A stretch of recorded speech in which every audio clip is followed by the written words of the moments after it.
Minister of Trade had led a team to Tobago to represent me and the Ministry of Trade with our colleagues in Tobago and the business sector there. She will give us a report on that today. And we also have, once again, welcome Dr. Roshan Parasham, who will support his minister in bringing us up to date on what is happening with our preparations. And coming through the door is the Minister of Finance, who will spend most of his time today telling us about the specifics of what we have been working on and what we are able to do and announce today. So we have a very interesting day in front of us.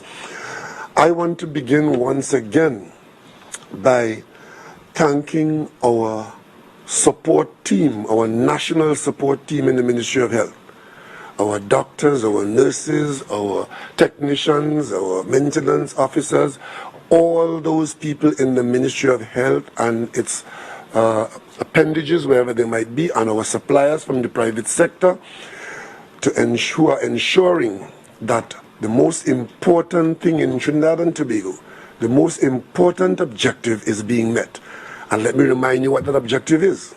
That objective is that when we find ourselves with infected citizens and citizens who need to be hospitalized or to be cared for in any way, that we have the wherewithal to respond to them.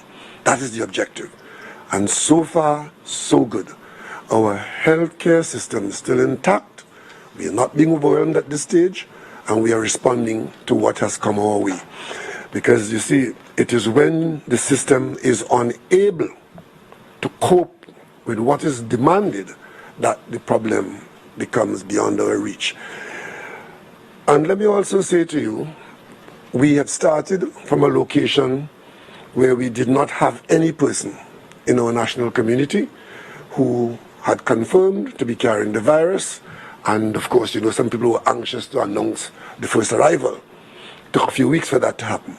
Then we started getting some instances having been brought to us from persons who had come from areas where the virus was available at an earlier time. We got to 9 persons of that situation, and then we got a boatload all at once of persons who had chosen to do otherwise.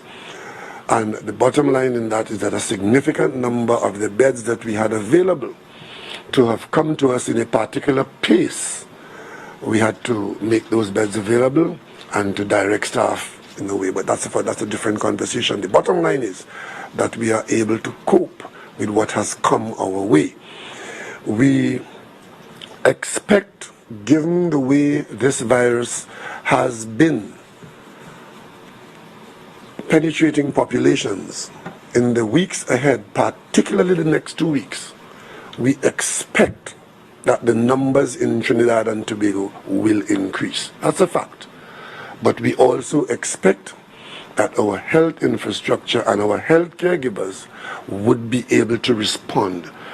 This planning, this expectation could be thrown off, be undermined, become insufficient if something happens that ought not to happen. What is that something? That something is if the population behaves irresponsibly. I can say that so far the vast majority of people are behaving responsibly, so our chances are reasonably good. But we expect, and it is happening as we expect, that there are some people in our society and some who are outside of our society at this time who may do things which could have the effect of allowing our infection to increase beyond our expectation. That is what we're trying to avoid. I must tell you, without castigating anyone, I was a little disappointed this morning when I saw that picture on the front page of the Express, because it tells me that some people are either unaware or are not in sync with what we are trying to inculcate. Stay away from people, especially if they have come from places where the facts are that there are high levels of infection. So let's use that picture as what we don't do. And it is not directly at any particular person We are trying to encourage and become accustomed to a certain kind of behavior. If we follow the spatial distancing, the social distancing, that gives us the best chance. And let me go a little further. Dr. Parasam, when he gets to the podium, I want him to touch on what is likely to happen in the end. Because when we eventually open up the system, when we think that we are safe enough, what we are learning to do now would be important. Because these epidemics, when they come, they tend to have a phase 2. And history has shown that that phase 2, if it meets an unprepared population, it could be worse than phase 1. And I'm sure the doctors, the epidemiologists can tell us a bit more about that at the appropriate time. But we are anticipating that the concentration, the level of infection that we are experiencing now, so far I have not been informed that there has been any death from the virus or that we have had any community spread.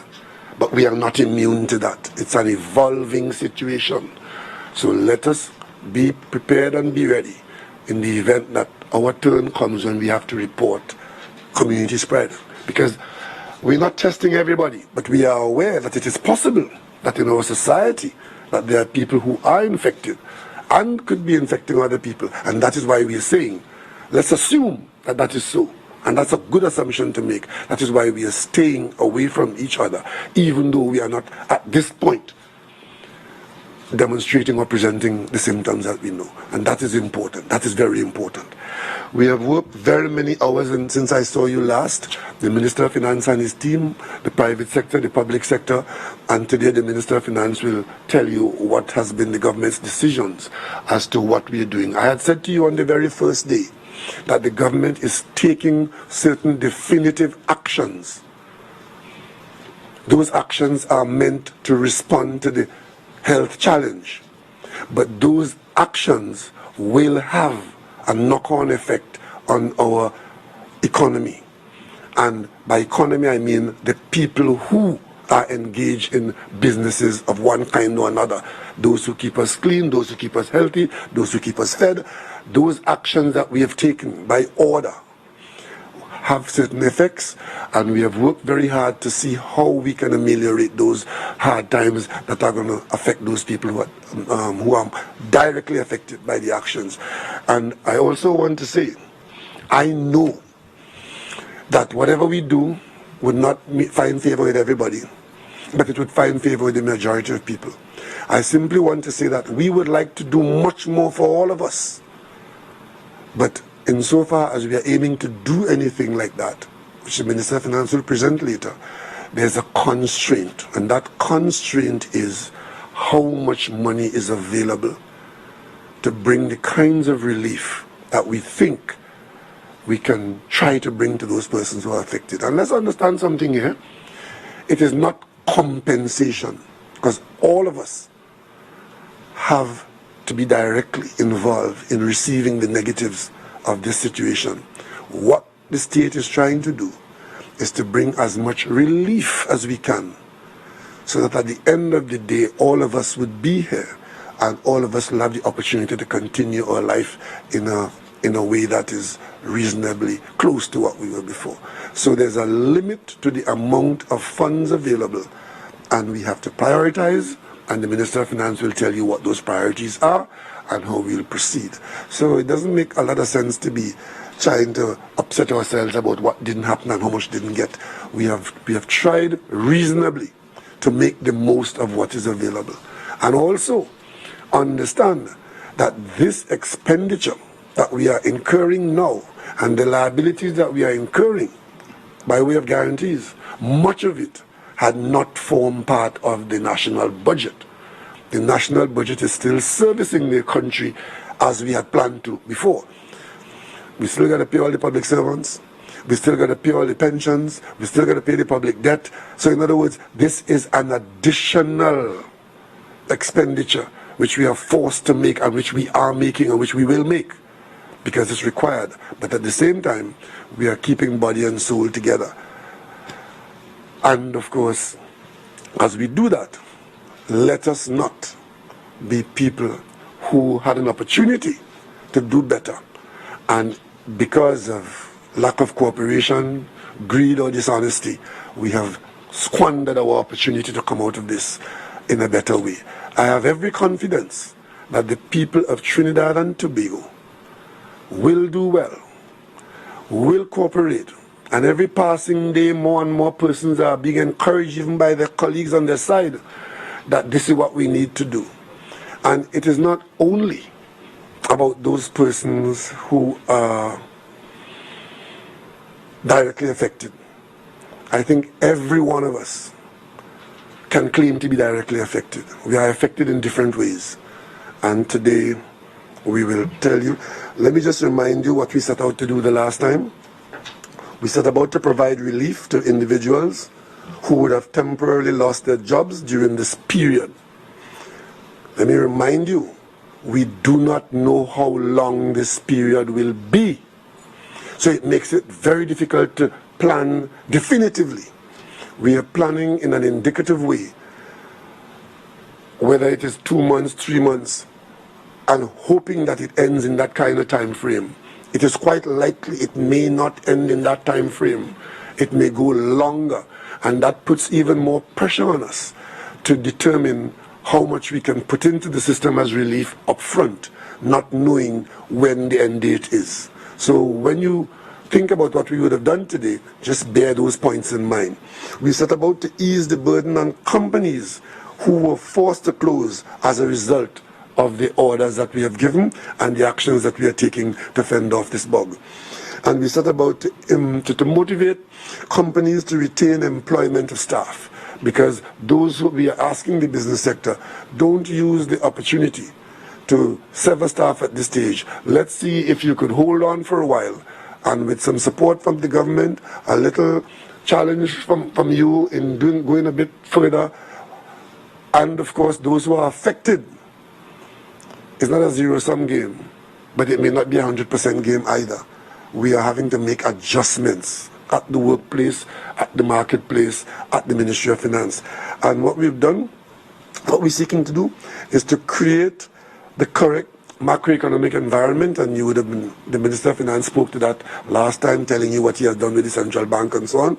And of course, today the Minister of Social Development will speak to assistance to individuals, and there are different categories of individuals. The Ministry of Finance will speak to some of those who are actually employed persons who may have been affected, and the Ministry of Social Development will speak about those individuals who may not have been employed but are also affected and are requiring some assistance from the state. And of course, in the business sector, we are making the assumption that the small businesses and the medium-sized businesses are the ones that are most vulnerable to shortages of inputs, of cash. So the first attempt that we'll make to bring that relief, the Minister of Finance will deal with that a bit later on. And of course, we, with respect to the assistance to individuals, I can tell you, there are a number of things that we have done. Let me tell you where we are at this stage. We've worked with the central bank in creating a high liquidity, low interest rate macro environment. We've done that. We're working with the banking sector to develop liquidity support, and those packages are for customers. We've done that. We've worked with the banking sector to facilitate reduction in interest on credit cards. That's done. We've worked with the banking sector to facilitate the waiving of penalty interest on overdrafts and the extension of overdrafts to customers where necessary. That's done. And let me just say, on the very first day when I spoke to you about how we're going to respond to this challenge, I told you we had weaknesses and we had strengths. One of the strengths that we had and we have, and that we've been working with, you would have gathered, is our banking sector. That is one of the strengths in Trinidad and Tobago. We have a banking sector that we could have relied on, that we are relying on, and that is now coming to our assistance in this way. The government of Trinidad and Tobago, Minister of Finance today will talk a bit about VAT, which is a debt owed by the state to the business sector. Instructions are on their way to provide moratoria at TTMF and HDC. And of course, we've been in touch with the credit union. Minister Robert Lee Hunt has been leading that charge with the discussions with the credit union, and the Minister of Finance will speak to that. And increased allocation of foreign exchange, we'll be in a position to do some of that for specific purposes, guaranteeing that we are able to fund our requirement for pharmaceuticals and our food bills and our manufacturers getting their raw materials as and when available. And finally, I did tell you, while we were here at the capital in Port-of-Spain, focusing on building out this architecture of responses, I did ask my colleague, the Minister of Trade and Industry, to lead a team to Tobago to do similar discussions with our colleagues in Tobago at the Tobago House of Assembly, the body with executive authority in the sister isle. And they did that and met with the private sector, had in-depth discussions, and Minister Gopiskun will speak to you today about Tobago in this discussion that we've been carrying on here with. So let us start with the Minister of Health giving us his update from the Ministry of Health, and he will call his staff as and when required. Minister of Health, you have the floor. Thank you very much, Prime Minister, Cabinet colleagues, ladies and gentlemen, media, wider listening and viewing public. I would like to take off again from where the Prime Minister left off, because Prime Minister, I must tell you, healthcare workers are responding positively to your appreciation, and they tell me how they appreciate the thanks that you send out to them, and they pledge their continuing support to Trinidad and Tobago at this point in time. I would have spoken directly to some of them up at the Eastern RHA over the weekend, and these are volunteers who volunteered to go into Balandra. And I thank them again. I thank them on behalf of the Prime Minister, the Cabinet, and the public. Some of that burden now has shifted to NCRHA, where 40 of the patients are now housed at Couva falling under the domain of NCRHA. The Prime Minister spoke about the front page of the Express, behavior which is not in keeping with what we expect. It gives me no pleasure now in talking about two specific instances of behaviors which are not in keeping with good public health. It gives me no pleasure. But I have to mention it because the message is still not getting down to every single person. There's a particular preparatory school in Powder Magazine which sent out a letter to parents stating that they will be open for business from today. We had to shut them down. And that is how you encourage community spread. Could you imagine if that little preschool, if we didn't shut them down today, the whole Western Peninsula could have had community spread. Another example where people are not adhering to quarantine rules, and again, it gives me no pleasure in saying this, the 40 patients at Couva, we had to actually call the army in to talk to them, to behave themselves, to adhere to quarantine rules, and to stop violating the zones that we have put out for them. We had to call in the army to talk to these 40 patients. You are quarantined for a reason.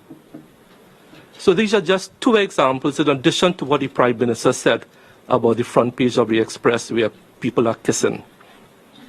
So I just leave those two there. On Friday, I would have had Dr. Erica Wheeler of PAHO give you a presentation on how we are going to expand our testing. I will give you some more details because we met over the weekend again. So, CARFA will start testing all samples that fit criteria of potential exposure. And it will not be capped, that is, there will be no limit to Trinidad and Tobago. And you saw this in action last week where we were able to test 68 people in one fell swoop. So the testing has expanded. We are going to expand it even further by the following. At Eric Williams Medical Sciences Complex, we have a PCR machine. It is going to be validated by CARFA within the next couple of days. And hopefully by the end of the week, that machine at Eric Williams will also be available to supplement what is being done at CARFA. We have an additional PCR machine which was already ordered, luckily. It is in the country, and it is going to be located at the Trinidad Public Health Lab, which is in the same compound with CARFA. That should be up within 2 to 3 weeks. The only bugbear is that we have to fly in a technician from the company. I will apply to the Minister of National Security for an exemption. I have already sourced through a corporate donor a private jet to fly in the person, do the work, and take them back out. So the travel restriction will not apply. And corporate Trinidad and Tobago, I want to thank you for coming on board. So by the end of the week, we will have Eric Williams PCR up to do expanded testing. And hopefully in a couple of weeks at TPHL, we'll have a third machine coming up. We don't know how long this issue is going to last. And in planning for the future, we have a fourth machine coming in from the International Atomic Energy Agency, the I.A.E.A. We are a member of the I.A.E.A. Within 4 to 6 weeks, a fourth machine will be up and running in Trinidad and Tobago. So we are going to be well served by PCR machines and testing. With this testing now at Eric Williams, we'll be able to handle another 180 cases per day, which will be about 1,260 cases per week. Because as we expand testing, as we increase testing, under the new protocols as approved by WHO, CARFA alone will not be able to handle it. Because it will be like an assembly line and you will just get stuck at some point in time. What will be our testing strategy going forward? 1, travelers quarantined with primary contacts, as we do it now, they will be tested. So if you have a positive case in a house, all primary contacts, spouse, children, domestic helpers, if they live with you in the house, they will be tested. The secondary contacts followed up by the county medical officers of health, they will be tested. And any other person that is a high-risk group once you are symptomatic, even though you may not have a travel history. So we are going to be ramping up our testing in a big, big way very, very soon. Healthcare workers will form a very special cohort of people to be tested and treated in a very special way. We are going to have expanded healthcare worker testing. This will be brought on stream hopefully by the end of the week. In an effort to assist healthcare workers, we have located some accommodation for them. So healthcare workers who are volunteering or who are working with our patients, like in Couva, they will be given special accommodation if they wish to use it so they don't have to go home. Corporate Trinidad and Tobago is already providing free meals to all our frontline people involved in the COVID-19 response. Thank them very much. TSTT has agreed to give those workers, not all healthcare workers, those that we identify, like those in Couva, those in Sangre Grande, those in Matura, free credit on their phones so they could keep in touch with their families. So we are treating our healthcare workers as a special cohort of people, treating them with love, care, and attention. I just want to make one other comment on testing. There are some private labs, and I spoke about this already, that are doing what are called rapid tests.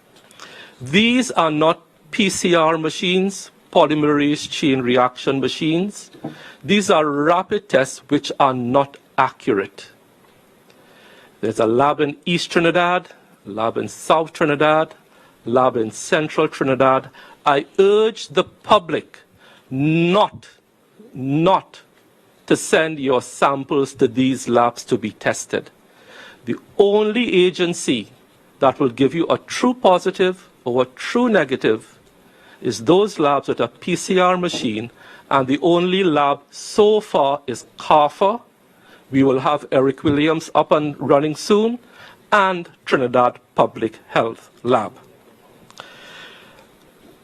I want to make special mention now of what is happening with our call center. We launched our call center on Saturday, and as predicted, we were getting a lot of different types of calls. Call to the call center as a last resort after you go to our website, Instagram, Facebook, where there's a lot of information. What we are getting on the call center, unfortunately, is a lot of people asking us how to change your flights. No, it's not a joke, because you are preventing legitimate calls from coming in. So the call center is not being used for the purpose we envisaged. Please only use 877 well, is it? 877 well for authentic COVID illness-related questions. And that way we could reach a lot more people who need those questions answered. I just want to give you a little idea now, as Minister of Health, what we are doing to ramp up capacity, bed capacity. At Couva, our total bed capacity is 254. Currently, 46 are occupied. That means we have 208 vacant. At Cora, we have ramped up. Total bed capacity 100, occupied 18, vacant 82. We are ramping up the Arima Hospital, 90 beds, 4 intensive care, 6 HDU. Members of the public, I tell you this because I want to take off where the Prime Minister said again. Currently, our healthcare system is performing well. The stress test that we put on it with the 68 cruise members, with the 48 tests, we have been able to cope well. That was a stress test that told us so far, so good. However, with reckless behavior, like that school in Powder Magazine, like that place in Shogunas over the weekend, that could bring this whole thing crashing down in an instant. I am pleading with the public to listen to the Honorable Prime Minister, myself, Minister Young, Chief Medical Officer, on social distancing. Don't congregate in tens or more. If you are ill, don't go to work, don't send your child, but schools are closed. But the private schools and the private institutions feel that there's a different rule for them. It's one rule for everybody, private or public sector. Where we are now is a hard-won victory, where the health system is performing well.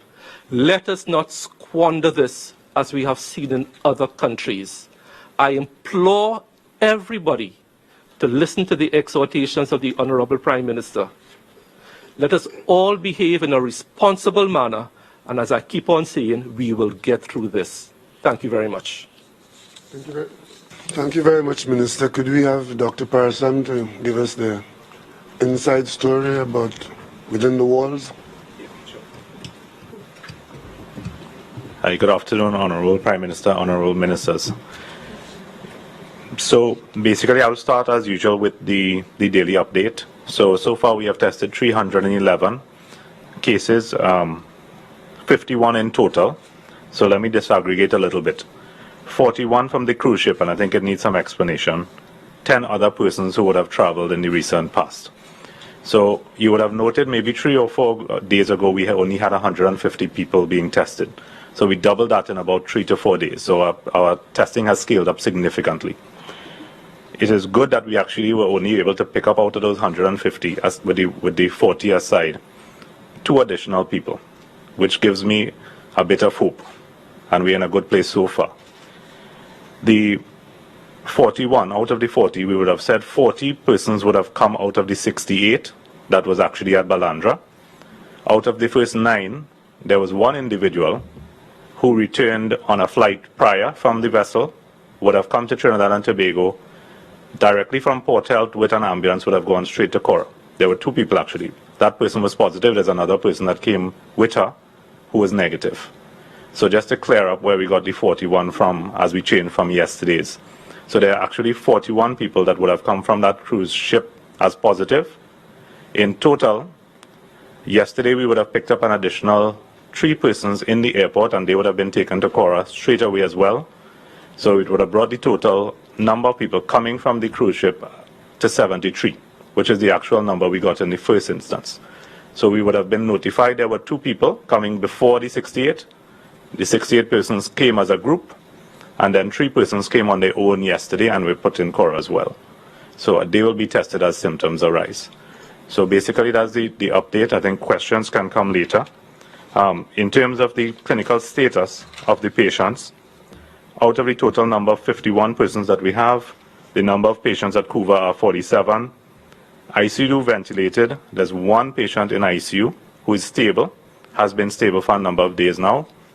There's 5 persons in the HDU, which is a high dependency unit, meaning that they require a little additional support than a regular ward. They would need oxygen and the like. They are not ventilated at this point in time. So they're not as critical as ICU. And there are 41 ambulatory patients, meaning that they are walking around with mild symptoms. There's no severe symptoms in that group. So that's my clinical update for now. Yeah. Thank you very much, Dr. Parasam. Thank you very much, Dr. Parasam, once again for keeping us informed. I would like to ask the Minister of National Security to take the podium at this time.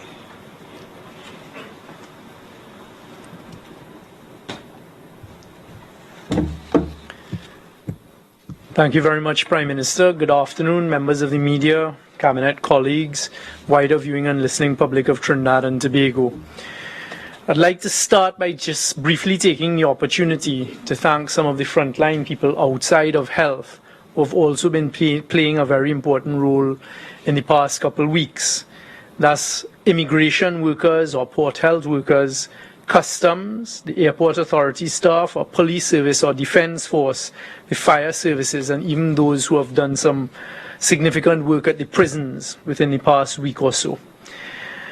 I'd like to start by also say, well, that's not start. I'd like to also say that a decision was taken in discussion last night with respect to our air bridge and the travel between Trinidad and Tobago.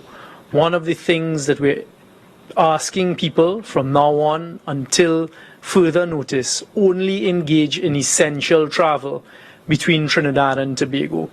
This decision and this suggestion, strong suggestion, is to again try and reduce the number of contact and the potential for contact spread between Trinidad and Tobago on the aircraft. The services are going to continue flying. We've been in discussions with CAL. They are going to make the announcements as to the amount of persons they will carry on a plane load and the amount of service. But at this stage, the government is asking that only essential travel be conducted via the air bridge. The ferry service is continuing, and the ferry service has a lot more capacity on a daily basis. We're asking persons, if you need to travel to Tobago or from Tobago to Trinidad, kindly consider the use of the ferry service. But even in the circumstances, essential travel. None of this, of course, is going to affect the flow of goods between Trinidad and Tobago, which we will continue. I also use the opportunity to announce that after discussion with the Trinidad and Tobago Police Service, they're converting one of their hotlines, the 555 line, and they're also going to set up other modules for persons who have concerns, because we've been getting a lot of calls, we've been getting a lot of persons messaging us about bars that may be continuing to remain open, persons who may be continuing to congregate above the suggested number of 10.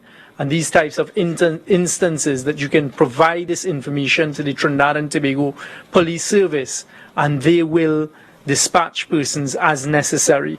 But again, to pick up where both the Prime Minister and the Minister of Health have said previously, we ask persons to please continue conducting personal social responsibility, having the social distancing. On that point, I'd just like to touch very briefly on the latest Public Health Ordinance regulation that was published over the weekend on the 22nd of March. And just to give some guidance, because there still seems to be quite a bit of uncertainty, via this regulation, what we've done is we have made it an offense during the period specified, which is until the 30th of April in certain instances, for the conduct of bars, the business of bars. We're asking bars to stay closed. We're still getting reports of bars remaining open and persons congregating. The police service are providing the necessary law enforcement with respect to this. But again, let us not have our police service being distracted with closing bars and asking people not to congregate in bars. Bars are to remain closed. The same thing for clubs. The same thing for cinemas. Cinemas, by and large, all of the cinemas remain closed from day one, even before this regulation. Another one we added over the weekend are common gaming houses or betting offices, off licenses, as we call them. We were told that persons continue to congregate there. We have taken a decision to shut these down for the same period of time. The religious we added over the weekend. Unfortunately, we were forced to add religious services and other religious gatherings where the number of persons participating exceeds 10.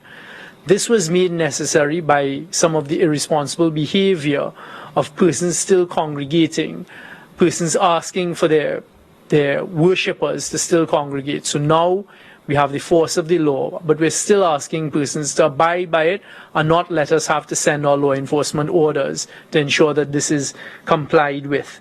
And then, of course, the in-house dining at restaurants, we've also shut that down. What we've done is we have also, as you know, we announced on Saturday and it kicked in at midnight last night, we have closed our borders. Of course, this does not include air and sea cargo and air and sea transport between Trinidad and Tobago. Members of the public and persons looking on, when we say we've closed our borders, we have closed our borders. I continue to get a number of requests from persons who are outside asking for exemptions, all sorts of requests. At this stage, our borders remain closed. The Minister of National Security has the authority to grant exemptions, but it will only be exercised in the most crucial of circumstances, flying in samples for testing, medical personnel, and other exemptions on a case-by-case basis. Persons who have found themselves outside of Trinidad and Tobago at this unfortunate time, you are seeing what is taking place globally. Globally, airports are closing down, ports are closing down, countries are taking decisions to close their borders. The safest thing for you at this stage is to stay put. The most risky places for the contamination by the COVID virus are international airports, cruises, and resorts, according to the medical experts.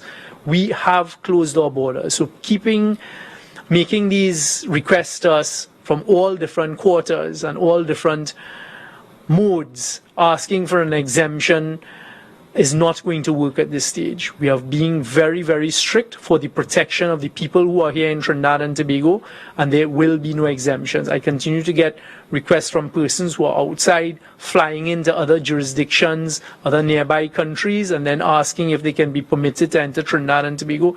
The answer is no. And when you make these trips, you're now putting those countries at risk as well. So we're asking persons wherever you are, just stay put at this stage. That is the government's decision. With respect to, there seems to be some lack of clarity or understanding and interpretation of the public health regulations that I just referred to. So, for example, today we had about 12 teachers, I believe, not congregating, but meeting at the Cipriani Labour College, and then the police were called in. Again, this is not a proper use of police resources. If people are in gatherings that are not social gatherings and they're conducting their work exactly as we're doing in this room right now, there are more than 10 people in this room, conduct social distancing. People are asking still about the groceries and the pharmacies. Again, it depends on the size of the groceries and the pharmacies. After discussion with the chief medical officer, he spoke to the public health officers and inspectors, and they have spoken to the various groceries, pharmacies, how to sanitize.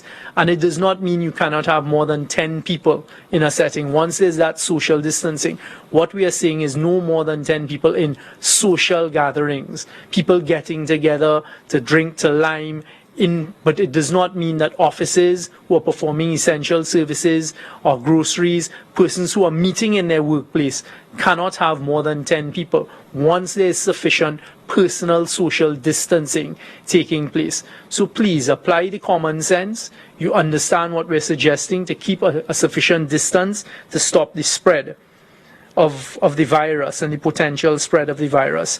At this stage, the maxim is one exemption to the opening of the borders will lead potentially to others, and we're not allowing exemptions at this stage. Unfortunately, that is what it has come to. But this decision is being taken to protect those of us who are here in Trinidad and Tobago, and also against the global spread of the virus, as you see is happening internationally. Thank you. Thank you very much, Minister Young. At this point, I would like to ask Minister Gopi Schoon to give us a report from the Tobago end. Honourable Prime Minister, colleague ministers, members of the listening and viewing audience, members of the media, good afternoon. It was my honour last week to represent the Honourable Prime Minister and, of course, the ministry which I serve, the Ministry of Trade and Industry, along with my colleague ministers, Minister West, Minister of Public Administration, and Minister in the Ministry of Finance, and also Minister of Tourism, Minister Randall Mitchell. We held two meetings, the first being with the Chief Secretary and several of the other secretaries with responsibility for health, tourism, and finance, and also members of their executive team. The second meeting would have been a fulsome stakeholder meeting, and we would have met with several members of the Tobago arm of the Chamber of Commerce, the Tobago Hoteliers Association, the Tobago Agro-Processing Association, the Tobago Agriculture Association, the Crown Point Business Association, the Tobago Bridal Association. They too are affected, the Bed and Breakfast Association. So a wide cross-section of persons, perhaps about 30 to 40 persons, and then after that we would have held a press conference. The focus of the discussion really was on food security for the island, employment sustainability, and business sustainability as well. At that time, there were several measures rolled out by the government already to which most persons would have been exposed, including our macroeconomic policy and also our individual social support measures and also our business support measures. So we would have had discussions in particular with all of the stakeholders to ensure that they understood exactly what the government was speaking about. And in addition, we would have also had some exchanges on CAL and also on the port to ensure that there was certainty in terms of goods coming to the island. With regard to food security, the assurances were given that Tobago, there's no food shortage in Tobago, that there's a full supply of food at all supermarkets, including the very big ones like Viewport and also Petty Savers. And I can tell you, again, that the Trinidad Chamber is taking a special look at Tobago to ensure that the large distributors like Massey and also the Ansa Macal Group, also the Tobago distributors like Moosehead and Almonders and so on, that they are all fully stocked. I mean, there might have been one item which would have been looking as if it's going to be in short supply, and I can tell you that they've already made arrangements to ensure that there are shipments of those. So generally, discussions ensued on those. In particular, with regard to the Tobago businesses, at that time, the Honourable Prime Minister had already announced that there would be a grant facility for the room upgrade program. And that was in mind to take advantage of the period of time when hotels would not be occupied. So the purpose of that is really to have enhanced room upgrades, and we are looking at the enhancement of some 3,800 rooms, and that is across the board in hotels, guest houses, bed and breakfast facilities as well.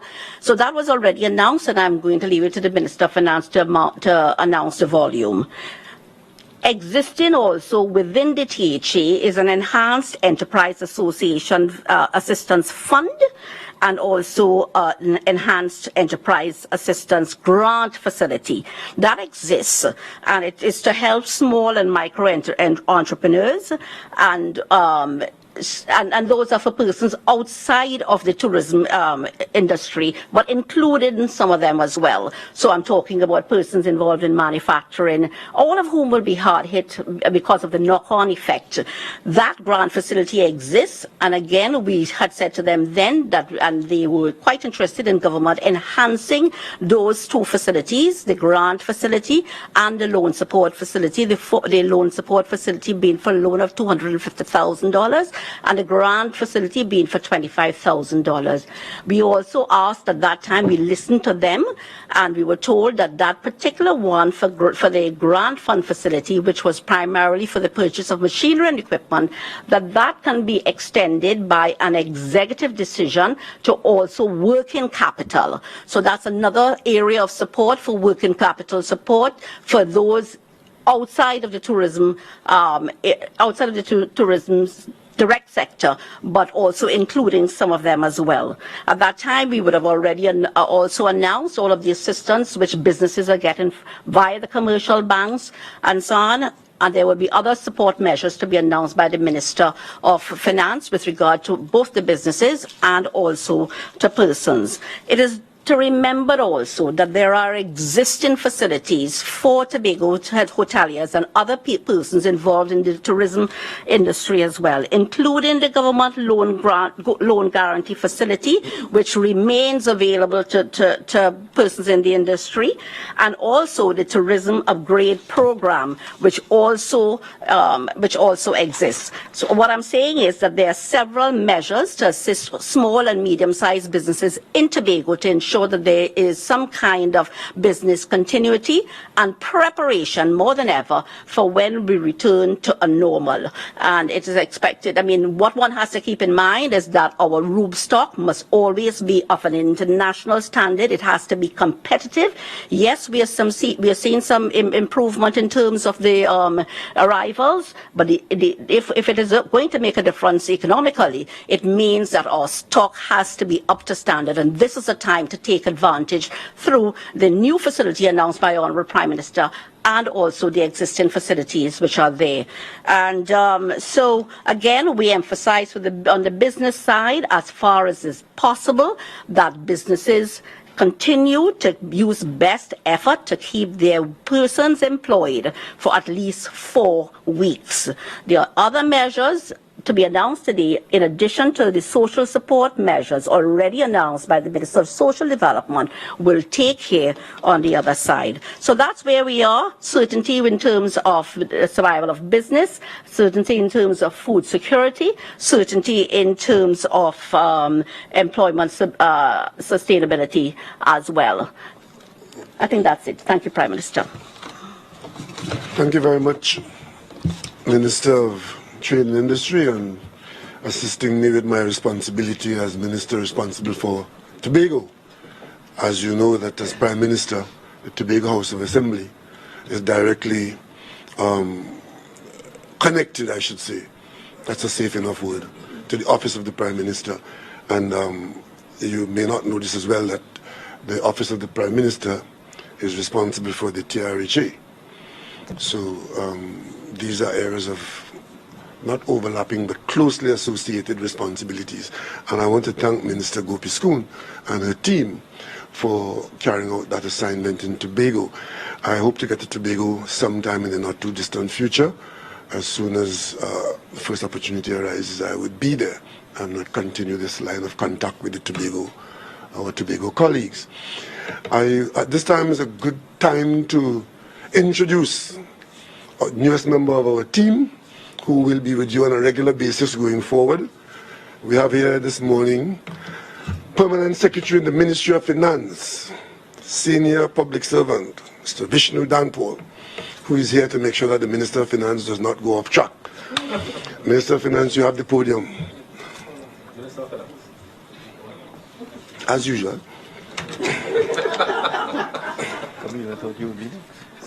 Okay. Sorry, Prime Minister. So I see. I was waiting on the lovely Minister of Social Development to speak. So, good afternoon, everyone. No, sir. I wanted to recap some of the things that we have done already. The Prime Minister has referred to them, but I think it's necessary to repeat, to put everything in context, because since last week we've done quite a lot. So just let me start with the first thing.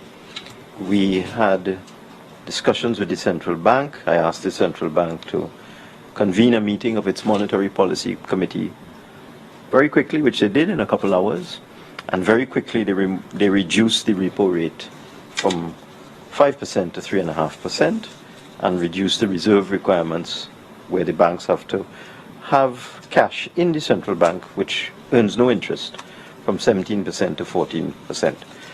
By reducing the reserve requirement, that increased the liquidity in the system, and we needed that liquidity for all sorts of things, for soft loan programs, for VAT bonds and so on. The liquidity is required in the system. This released $2.6 billion in cash and resulted in a reduction in the prime lending rate by different amounts in different banks. They all were not at 9.25%. Some of them were a little above. And it has resulted in a reduction in the prime lending rate by commercial banks by around 2%.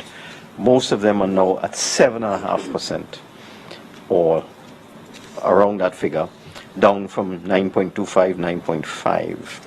So that's a significant reduction in the prime lending rate, which should ease up quite a few businesses at this time. We also work with the banks, I need to repeat, to ask them to defer or skip a payment on loans.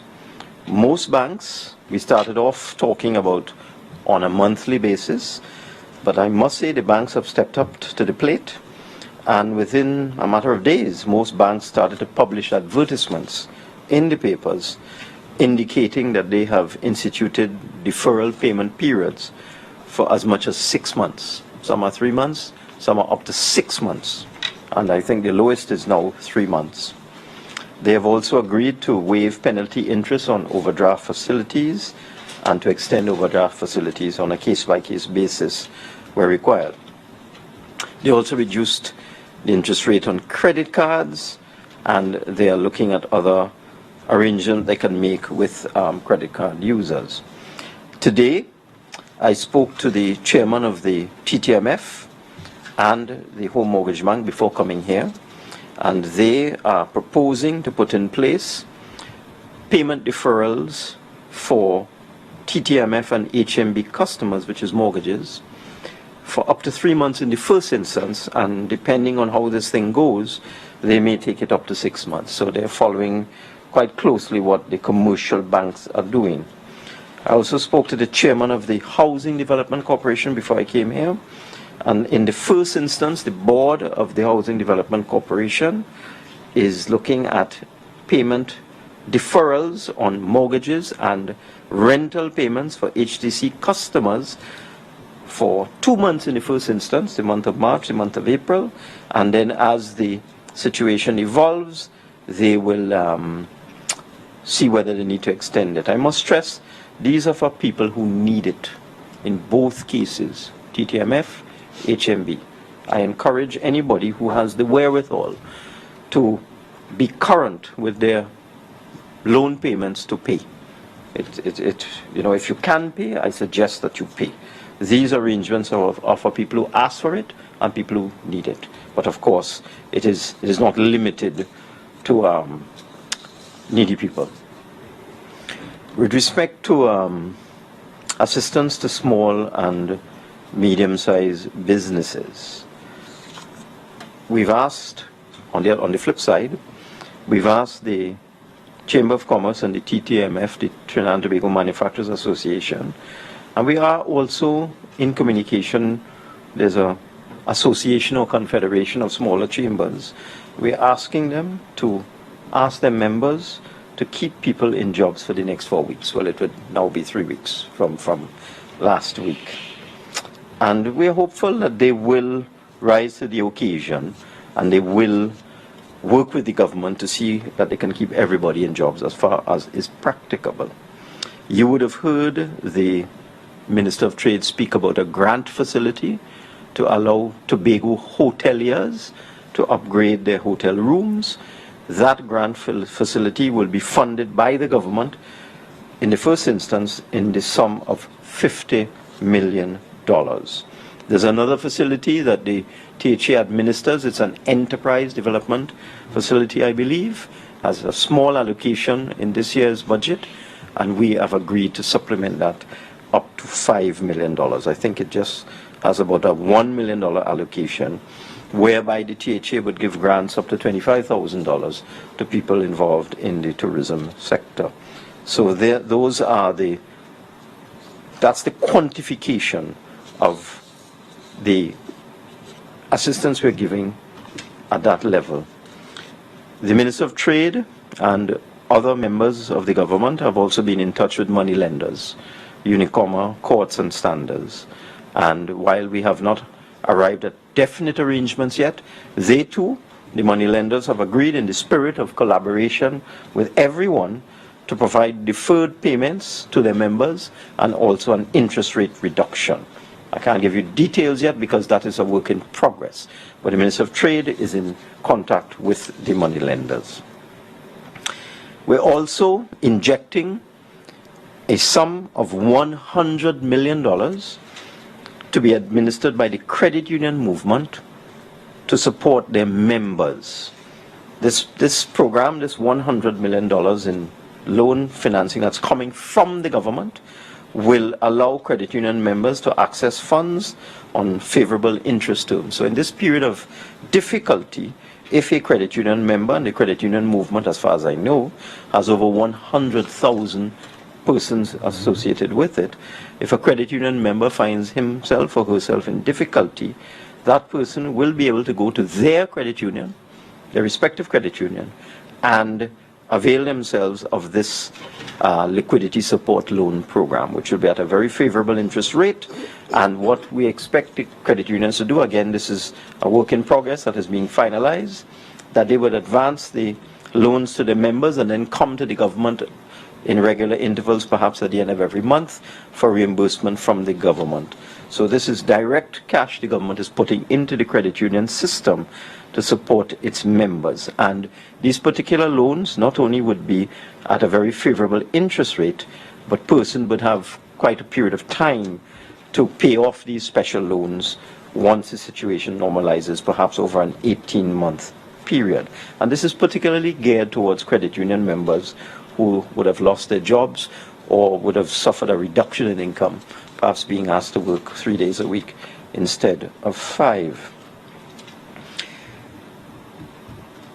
We had spoken before about accelerating the payment of arrears of VAT owed to businesses, and I think it's necessary for me to put some information into the public domain. There's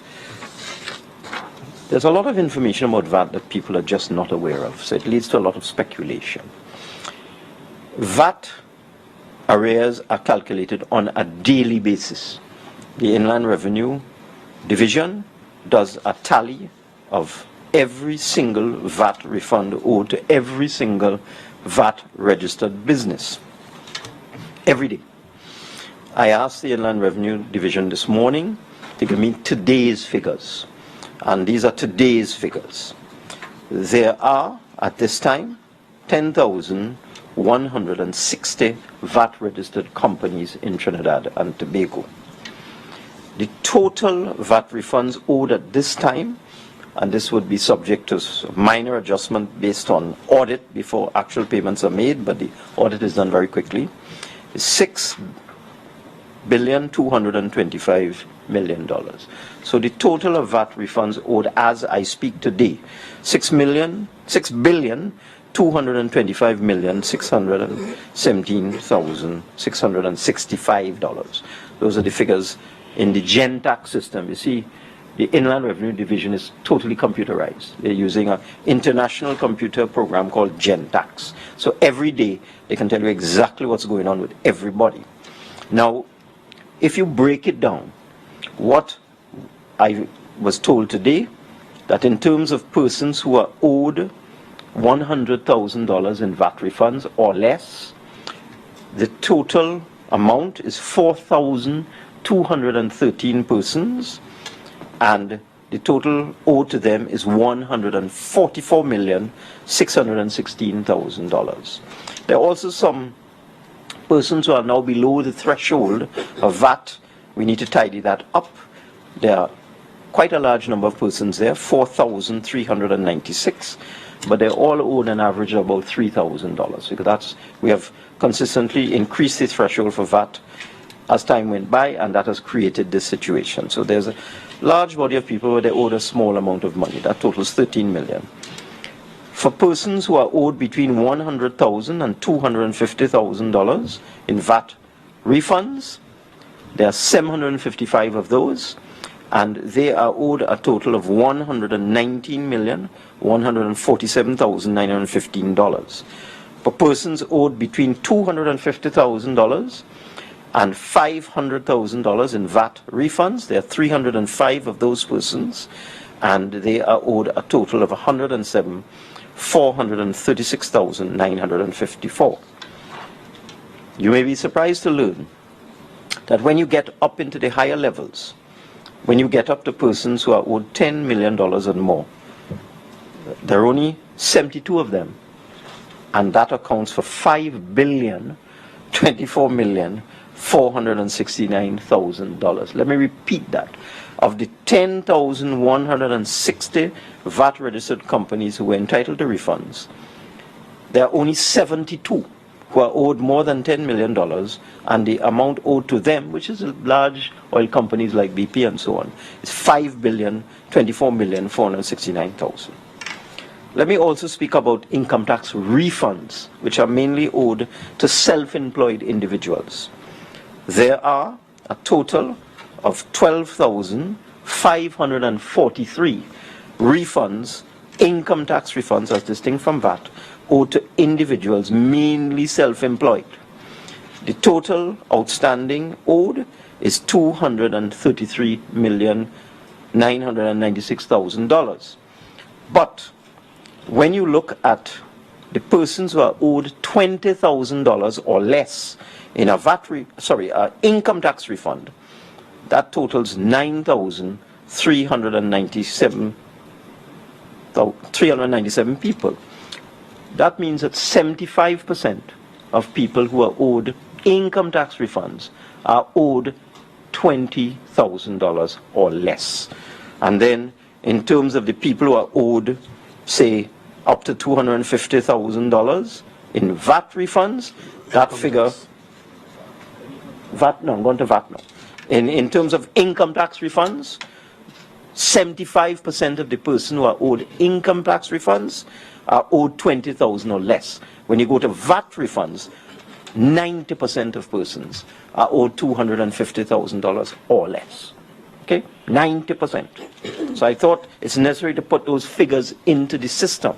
And because we have done this analysis, and we've established that 75% of the persons who are owed income tax returns are owed $20,000 or less, and 90% of persons who are owed VAT refunds are $250,000 or less, what we decided to do at the Ministry of Finance, we have some funds available to us in the month of March.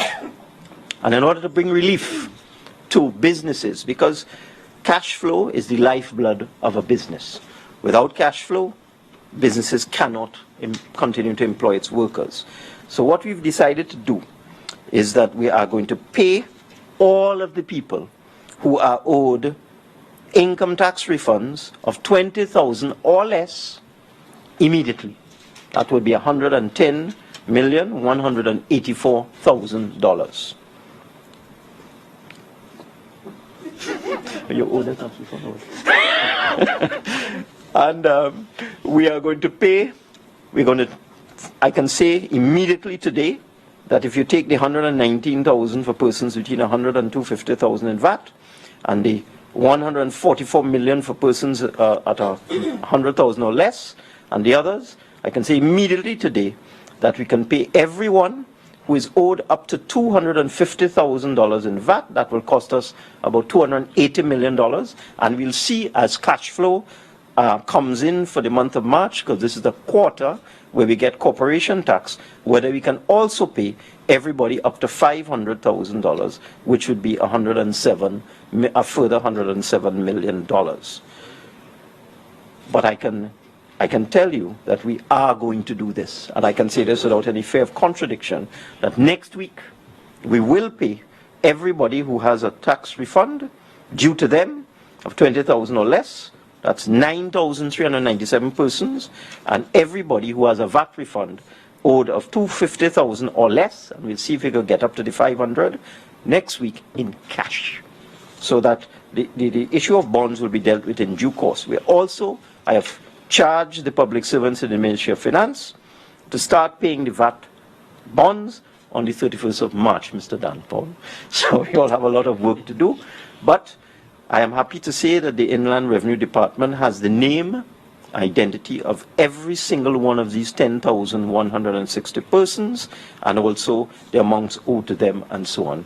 And as I speak, I actually went out of the room to have a little chat with the Attorney General. He's working on some amendments for me. As I speak, we have everything, we're putting everything in place to start paying VAT bonds as well next month. And we intend to, as time goes by, pay out $3 billion in VAT bonds. So we're dealing first with the small people, small and medium enterprises in terms of their refunds, small individuals, small people in terms of income tax refunds, and small and medium-sized enterprises in terms of their VAT refunds.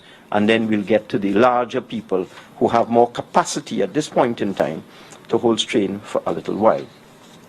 The most important measure, however, that the team has decided is necessary is a salary relief grant. Because we recognize that because of the measures that have been taken and because of the issues associated with this pandemic, that there will be persons who will be unemployed. And what we have chosen to do, we have decided that individuals who have been temporarily unemployed, temporarily displaced as a result of the prevailing situation, will be eligible to a grant of up to $1,500 per month for a 3-month period. We decided in the first instance that this will be administered through the National Insurance Board. The reason why we're using the National Insurance Board is that they have a database on all persons within the PAYE system, which is hundreds of thousands of persons. So since NIB has all the data on all these people already, where they work and so on, who they are, identification documents with respect to these people, we felt the best thing to do is to use the NIB. We will give them the funds, the government, and each unemployed individual who is temporarily displaced as a result of the measures, and these are in the sectors in the first instance that would be affected. These are the beverage sector, the food sector, the entertainment sector, the hospitality sector, and so on. The list is not exhaustive, but you would be aware there will be persons directly affected. They will have access to a grant of up to $1,500. We're going to work out the details and the qualification criteria in due course over the next 7 days or so. This is going to cost the government, we estimate, over the next 3 months, $400 million. But we thought it was necessary. We recognize that people will be going through hardship in this period, and we thought as a government we had to do this. In terms of where we're getting the money from, I expect Mr. Dan Paul to come to the podium in due course and talk about that. But we're also looking at all possible sources of funding. You're not here for your good looks, Mr. Dan Paul. That is called passing the buck. You're not here for your good looks. But let me just explain to Trinidad and Tobago citizens. The government has 4 sources of money available to it. 4. In this particular pandemic situation, we have the Heritage and Stabilization Fund. We also have assistance that has been offered by multilateral financial institutions, and I'll name them. The Andean Development Bank, its acronym is CAF, the Inter-American Development Bank, the IDB, the World Bank, and also the International Monetary Fund, the IMF. They all come in different ways, in different forms, in different amounts, at different conditions. I'm very happy to say that the Andean Development Bank so far has offered us substantial sums of money with very few conditions. Some of the other institutions, as is their norm, may attach conditions to whatever assistance they may be willing to offer Trinidad and Tobago. That's the second source of funding. The third source of funding is loan financing on the international market from large entities like Morgan Stanley, Credit Suisse, Bank of America, JP Morgan, etc. Deutsche Bank. We had raised $1 billion using Deutsche Bank the other day. And the fourth source is both foreign currency, US dollars, because there are large deposits of US dollars in the local banking system. Over $3 billion US dollars resides in the local banking system. A lot of it, of course, is tied to certain things, but there is quite a bit of US dollars available in the local banking system, and Trinidad and Tobago dollars, of course. So that we're going to use a mix of approaches. We're going to tap into all these sources to fund this program. In terms of the overall cost of everything, right now, the way the price of oil has collapsed and the price of natural gas has collapsed, and also because of reduction in business activity that must occur because of the measures being taken in terms of social distancing and all that sort of thing, we estimate that we may have to have budgetary financing to deal with our original 2020 budget of somewhere between $6 and $7 billion. That's our estimate. The VAT bonds are $3 billion, but that is not a direct charge on us at this point in time. That those bonds will mature in several years from now, so we don't have to find cash for that immediately. These programs I've just announced, we will have to find cash for them immediately in terms of paying VAT refunds for small and medium-sized enterprises, in terms of income tax returns, in terms of salary relief grant, in terms of the loan program through the credit unions, in terms of the hotelier support in Tobago and so on. We will have to find cash for that immediately. And then, of course, there are a number of social programs which we will have to find cash for immediately. And I estimate the cost of what I have announced to be in the region of maybe $1 billion, including whatever social development will be called upon to do. And then we also are accelerating trade payables that are owed to contractors and suppliers and so on, and small businesses that do work for the government. That's another $1 billion. So we're looking at plugging a hole in our revenue situation of $6 to $7 billion, and we're looking at immediately another $2 billion in cash to deal with these support measures. And then the $3 billion in bonds is not a cash situation. So that's a broad overview of what we are doing in the Ministry of Finance, and things will evolve as we go along. Thank you very much. Thank you very much, Minister of Finance. I think the Minister of National Security has a point he wants to make on immigration. You can do that now. So. Thank you, Prime Minister. I forgot earlier to address a particular set of circumstances dealing with immigration. Over the past few days, since we announced the various social measures, there's still persons rushing to the immigration office to renew passports and to conduct other business with immigration.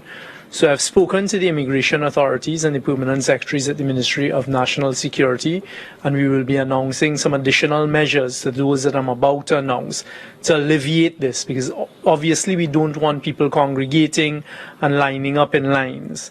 So the first thing is with respect to permanent residence and citizenship. All permanent residence and citizenship interviews will be suspended until further notice. Applicants will be contacted with new dates of appointment. So those who are in line for permanent residency and citizenship, do not worry. Right now we're just suspending all interviews, and you will be contacted with future dates. So that will eliminate a category of persons.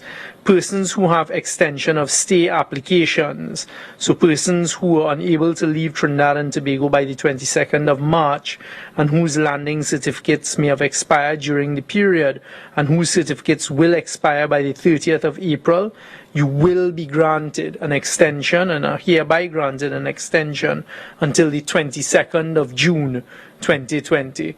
So persons who came in that may not be able to leave now and you had a stamp in your passport saying a particular date, we're granting an extension in the first instance until the 22nd of June. And I will provide the information to the Ministry of Communication to put up, because there's certain email addresses here for you to reach out to, and to provide a copy of the biodata page of your passport. Persons with student permits, of course, we have suspended educational institutions and they're closed until the 30th of April. No student will be affected by this, and any expiry of a student permit for the next 3 months. So if your student permit expires, we're granting a 3-month extension in the first instance. Don't worry about that. Visas, we're not issuing visas to foreign nationals until our borders are reopened. With respect to passports, we are in the process of asking them to look at implementing a drop-off system. We're going to be rescheduling the passport appointments. The Honourable Prime Minister made some suggestions that we're looking at in terms of implementing an alphabetical system. According to your name, we'll deal with you on different days. These things are being dealt with. Right now, what I'm asking is that persons who don't absolutely have to go to the immigration office, especially in light of these announcements that I've just made, which will be put up on the Ministry of National Security website, but also Ministry of Communication will help us in the dissemination of this information. Please do not flock to the immigration offices. Right now, you can't travel anywhere, and there is no need for any fear as to missing appointments. At this stage, we will be rescheduling. Thank you, Prime Minister. Thank you very much, Minister of National Security. At this time, I'd like to ask the Minister of Social Development to take the podium in the context of what the Minister of Finance has mentioned, and see if you can clarify and enlighten us as to the assignments given to the Ministry of Social Development. Thank you very much, Prime Minister. Sorry. Thank you very much, Prime Minister. I see that you left the best for last, and I appreciate that. Prime Minister, colleague ministers, members of the executive of the Ministry of Finance, CMO, members of the media, ladies and gentlemen. Thank you very much for this opportunity to update you on where we are with regard to the Ministry of Social Development and Family Services. On Friday, I indicated that all 41 MPs will be given 50 food cards to distribute to families of children who now receive the food through the school feeding program. All MPs have been contacted and they will come into the Ministry of Social Development and Family Services head office to receive the cards. When the cards are received, each MP has to sign a document indicating that they have received the card. The value of the card is in the order of $510, and each family will get one card. We are asking that the persons who collect the cards from the MPs sign a statutory declaration indicating that they do not now receive a food card, and we're also asking that they do not dispose of the card at the end of this month, because we are going to top up those cards. As we had said, we'd be topping up the other cards. So they will get an additional 2 months as a top-up. So they need to keep the card. The card will be a temporary food card valued at $510 for each month. With regard to the topping up of the cards for persons who are already in the system, that, as I said before, will be done in April, and each person who is already on a food card will get their top-up in April. We said how we'd be topping up those cards For households up to 3 persons, $150. 4 to 5 persons, $300, and 6 persons or more, $450. What we have done in addition, where there are cases where persons have been retrenched, terminated, or their income is reduced, we are now giving temporary food cards valued at $510 to those persons for a period of 3 months. And as I said, those cards will be fully loaded at the time of receipt. So do not dispose of the card after month 1.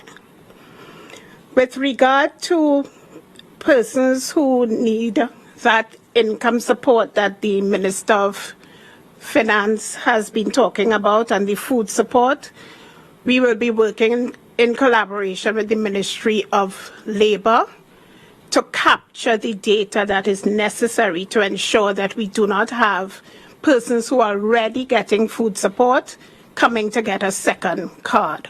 So we will be working with the Ministry of Labour to get that data and feed it into the data that we have at the Ministry of Social Development and Family Services.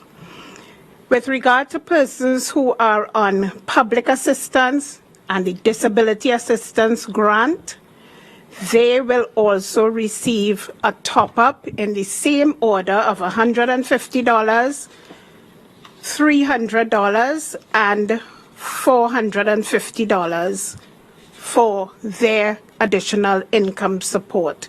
With regard to children who receive the disability grant, they will get a top-up of $150. With regard to the public assistance and the disability grant, there's an additional amount of $500 that would be for families of 4 or more persons. A number of people have been asking for a further explanation with regard to the rental assistance. The Ministry of Social Development and Family Services will be providing rental assistance of up to $2,500 per month in accordance with the policy that has been established in the ministry. So that will be for an initial period of 3 months. If this continues, then we will continue with that for another 3 months. After that 6-month period, if it continues, the assistance will be reduced to $1,500 for 3 months, and following that it will be further reduced to $1,000. And that is the policy that is already established in the ministry. So that would be the main things that the ministry will be doing. So we'll be doing rental assistance, we'll be giving food support, we'll be ensuring that our disability, persons who are on disability and who are on public assistance get additional support. Additionally, with regard to the socially displaced persons, the Ministry of Social Development will be working with NGOs to ensure that any additional persons who come to be placed in those, to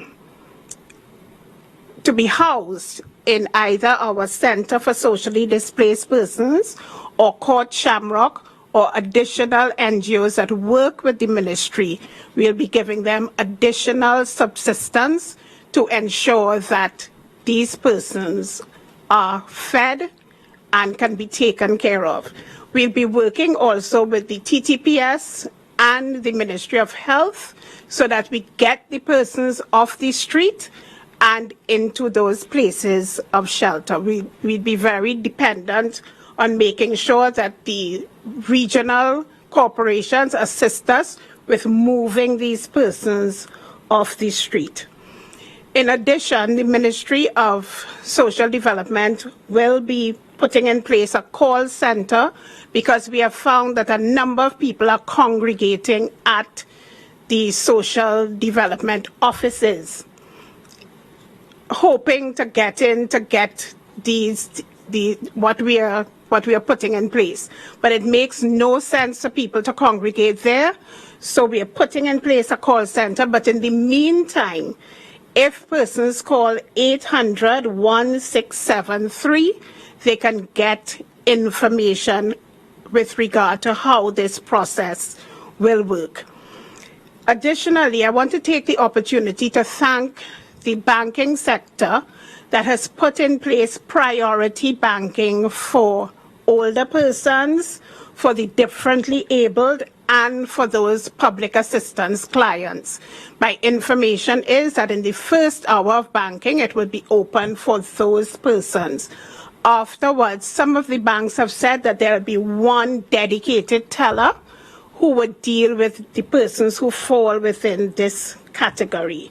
And this starts from March 25th and will continue to April 3rd. Our expectation is that this expenditure that is in addition to what we do now will be in the order of just around $100 million.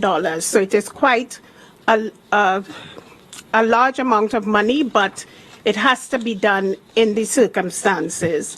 I also wanted to indicate that the ministry is working with the Ministry of Local Government to ensure that the children who are on this school feeding program, that the counselors are the ones who will be given the cards to distribute to these families. And just like what is happening with the MPs, each person who collects a card will have to sign a statutory declaration, and the councillors will also have to sign a document indicating that they are in receipt of these cards, and that the cards are to go to these persons and nobody else. Additionally, we are going to expedite the numbers of persons who are on our list now who are awaiting home visits, because it is going to be difficult or challenging to do the home visits now. So we will, by executive order, indicate that the home visits will not be done at this time, and those persons will get their public assistance or their food cards for a 3-month period. And once this situation calms, we will do the home visits to ensure that they are in fact entitled. But in the meantime, they will get the cards, and they will get the public assistance, and they will get the disability grants for a period of 3 months initially. Thank you very much, Prime Minister. Thank you very much, Minister. That's a good point on which to make a comment, that it would be very disappointing indeed if, in the face of all that we are trying to do for the reasons that we have expressed, that we have at the end of the day to invoke law enforcement against the local smart man and the local smart woman. I want to say to you, ladies and gentlemen of Trinidad and Tobago, what we have just outlined is a stretch for the people of Trinidad and Tobago. And the government will not hesitate to bring the full force of the law on any act of perceived and confirmed dishonesty. This is an honest attempt by the government to help as far as we're able to, and we expect to meet reciprocal honesty on the way up. I may draw your attention to the fact that when we had that flooding calamity at Greenvale, we made monies available to assist people who had been in dire straits, and unfortunately we ended up having to see people being prosecuted for fraud and other acts of dishonesty. The door is open, not only here, but it's open elsewhere in areas of discomfort. If you are caught, the reason why those declarations are required to be signed is that they will form the basis of any required investigations. And if in those investigations persons are found to have helped themselves illegally, then the full force of the law will be brought to bear on such dishonest persons. And let me say something else too. In case you had lost us a while ago, it is not Christmas Eve. There's no Santa Claus here. What in effect we have done is try to save our national situation in the face of the abrupt entry of the virus and the abrupt actions that are required to deal with the virus. We said to you earlier on, given the circumstances, what we had to do to preserve our economy is to ensure that there was significant liquidity in the system. Because under these circumstances, it is only cash that can move through the system in such a way as to allow us to preserve a structure of a semblance of an economy that could wait out this virus and still be there to provide activities and jobs whenever we come out of this situation. Failing that liquidity injection, we could be dealing with a collapse of the economy and the social order in Trinidad and Tobago. So all of those interventions you've heard, from the deferral of payments, the reduction in charges, the government grants, the loan avail, what we're trying to do is to make cash available to persons at all levels in the society. And once that cash is available, then we can all help to make ourselves as comfortable as is possible given the circumstances. I would not be surprised at all if there are points of views that the money is not enough. But I could simply say, it will never be enough. What we have done is give you all that is available. And when you take what I just said to you earlier on, these decisions are taken against a background that we do not know how long this thing will last. And we're walking a tightrope between fighting off a virus that could kill us and trying to protect an economy that could collapse and a country could go into bankruptcy if things go pear-shaped. We are walking a tightrope in between that. So let us allow that to govern our reaction. This is a good time to take a few questions. We've been at it for a long time, so I hope that your questions will be short and to the point. So the floor is open for a few questions from the media. I have a question to Minister. Each MP was to get 50 cards for the children. I had a rough calculation suggesting that the Trinidad's school population could be about 200,000 in all. I'm not sure what proportion of them get the school meals, but if you say it's a quarter, then that would be about, say, 50,000. So it seems to be quite a small drop in the bucket. And then the second issue was that if we haven't counted time, let me just take this off a second. I can speak a little. Right, the second issue. Why is not supposed to be okay, what you just did, yes, because affected yourself. Okay, well, I don't know about that. We'll have a private discussion after this. Okay. But, right, the second leg of the question was that having councillors and MPs distributed, if it's such a minute number, if it's only 50 people in the constituency where there might be a couple of thousand, you know, it kind of opens the issue, well, is there going to be, how do you choose this one or that one? You know, the issue of, say, favoritism. Okay, let me say that what we tried to do is to ensure that we started the process.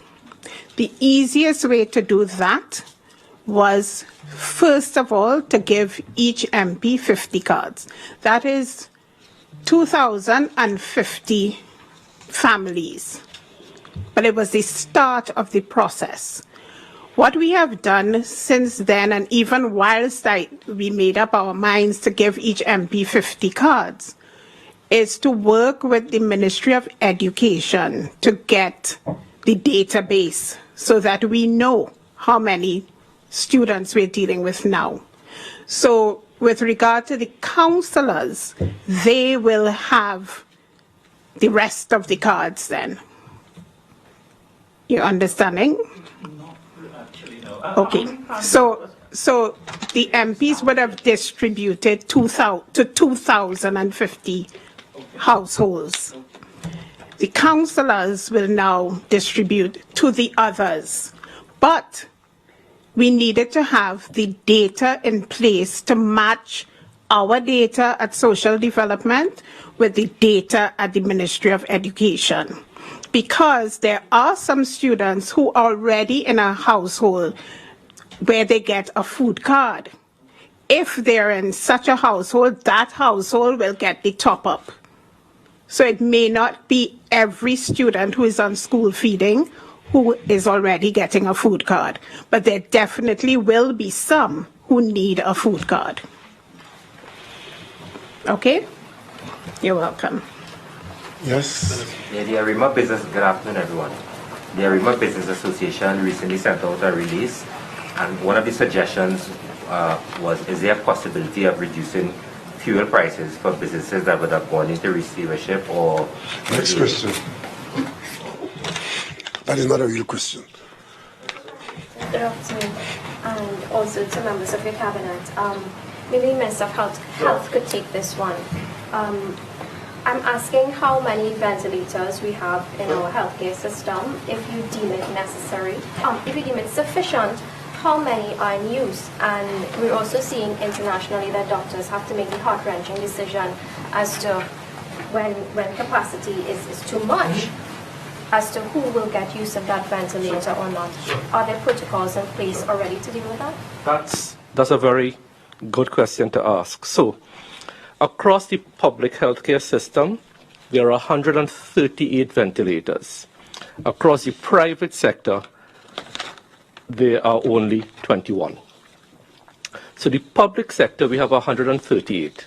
We don't intend to touch that 138. What we are doing is putting our ventilator capacity in two locations, Couva and Augustus Long. So let me tell you how we are going to roll out this. In Couva, we currently have 12, of which only one is being used. 15 came into the country on the 19th of March, which is last week. 10 more are coming into the country on the 24th of March, which is tomorrow, through that same supplier. Now, I had given orders for this about a month and a half ago in preparing for COVID. And then we have another 50 coming in by about sometime around the middle-ish of April. In addition to that, we have foreign gifts of another 50 to 100. And all of these figures I'm calling for you are dedicated only for our COVID-19 response. So when I say our healthcare system is in a good place, it is. But I keep saying, if we don't behave in a certain way, all of this pre-planning, all of this resource allocation could amount to naught if as a country we don't behave. And I want the Chief Medical Officer to come up and talk to the country specifically about the dangers posed to babies, newborns, and young children in our nurseries, where if you have community spread, how these babies with their immature immune systems could suffer. Chief Medical Officer. So we don't have to use ventilators. Okay. Yes, just to finish off the ventilator question first, to give you an idea of capacity. So when we did this, when there was a study done in China of about 44,000 patients, we keep hearing the figure 81% was mild, 15% moderate to severe, 5% was actually needing ventilatory support and ICU care. Of the 51 cases we have so far, only one person needs a ventilator, which is about 2%. Out of a small group of people. So even if we go to 5%, we have 1,000 cases. To give you an idea, we will need 50 ventilators for the country. We will expect that. So just to finish off that bit, I mean, beyond the in terms of the pediatric population, we're talking about anybody that is immunocompromised being at high risk. So children normally fit the bill of immunocompromised, persons over 65, persons with diabetes, hypertension, and the like. And just to give you, I mean, PAHO is doing an epidemiological model, which I said before could be a simplified model. It could be anywhere from a severe scenario to a scenario where we hardly have any cases. There were 19,000, I asked my portal unit to give me some figures. 19,852 people came to Trinidad via the airports in the last 14 days, which represents about 0.015% of the population. if you look at the way we have been testing and you check that rate, based on that figure, if we are actually going at the pickup rate that we're going now, we're looking at about 1,000 people. If those people stay at home and just present with symptoms over the 14 days. If they don't, we can go to a completely different scenario. So we are looking at those 19,000, roughly 20,000 people. We have two choices. If they stay at home and do exactly what they're supposed to do, the scenario will be one that we can manage and we can cope. If the 19,000 people go out and they develop symptoms and mingle with the population, all of us will be infected and we will see the spike, which we're trying to avoid, happen overnight. And which has happened in Italy, has happened in China, is happening in the US. So what we're asking is those 20,000 people, stay at home. If you have contacts, stay at home. So the message is stay at home, we will keep the curve flat, and we will get through this. Let me just say something. Yeah. Finish? No, Minister just wanted me to add, of course, the babies, for some reason, with other viruses, children tend to be greatly affected. For some reason, for people less than a year, there seems to be some sparing. There's some research that suggests some sparing. However, if the children are infected, again, they take it back home to the high-risk populations. When children can't do social distancing. They can't do it well. Children, any small child cannot social distance. They will come, babies, of course they can't. So they will be in close contact with anybody else. So that is a group of population that can lead to rapid spread if we have them mingling. So that is my concern in particular with that group of the population. Sure, we are using the international protocols for ventilation use. All our ICU practitioners are well trained and equipped to do so.